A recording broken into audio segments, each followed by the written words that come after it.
Assalamualaikum warahmatullahi wabarakatuh. Nah, hari ini kita akan belajar tentang volume bangun ruang tabung. Udah siap semuanya?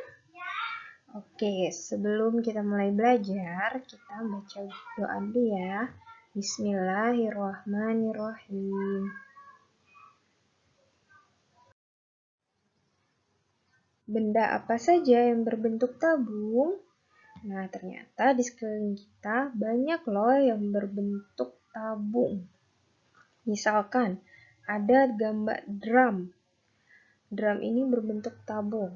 Ada lagi gelas, mug, toples, dan juga kaleng susu. Nah, selain benda-benda yang kita lihat di slide, ternyata masih banyak ya teman-teman benda-benda lainnya yang berbentuk tabung. Misalkan celengan. Ada yang punya celengan berbentuk tabung?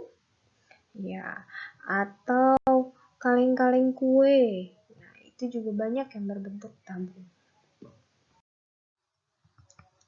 Nah, kita juga bisa menyebutkan tabung dengan nama silinder. Nah, jadi tabung atau silinder ini sama ya teman-teman. Bentuknya seperti tadi, kaleng susu. Nah, ini contohnya salah satunya ada kaleng susu.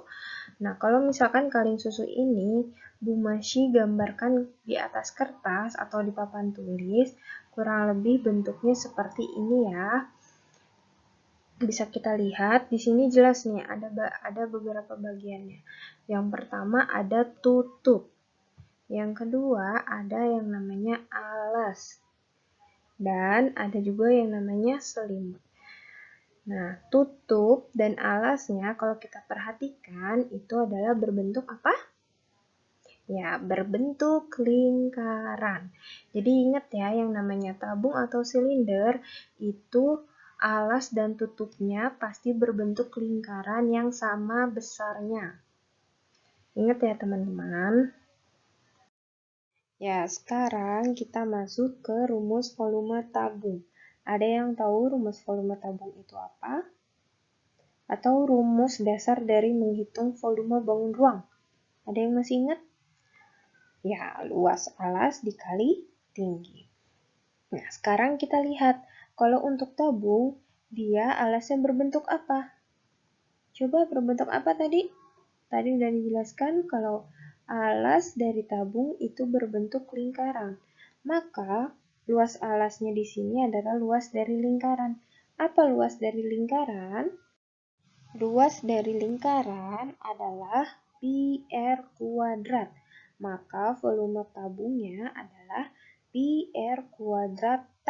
T itu merupakan tinggi. Nah, di sini tinggi tabung sama seperti balok dan kubus, kalau tingginya itu yang tegak lurus dengan alasnya atau yang tinggi ke atas itu adalah tinggi.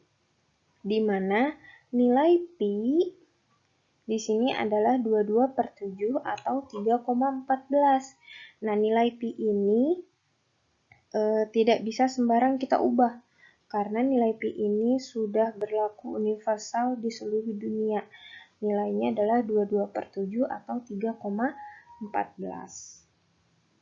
Nah, kemudian R di sini adalah jari-jari lingkaran dan T-nya adalah tinggi. Nah, kira-kira jari-jari lingkaran itu yang mana? Ya, jari-jari lingkaran itu adalah garis dari titik pusat lingkaran ke garis terluar, garis yang melengkung. Nah, ini dinamakan dengan jari. Sementara itu, ada juga yang namanya diameter. Kalau diameter itu adalah garis yang membagi dua lingkaran sama besar. Itu adalah diameter. Nah, kalau kita lihat di sini, jari-jari ini merupakan setengah dari diameter atau diameter dibagi dua. Itu nilai dari jari-jari.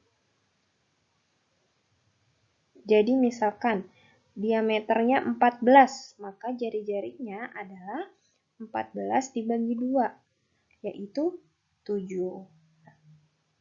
Oke, begitu ya teman-teman. Jadi rumus volume tabung adalah Pi R kuadrat dikali tinggi, di mana R-nya itu adalah jari-jari lingkaran dan Pi-nya besarnya 22/7 atau 3,4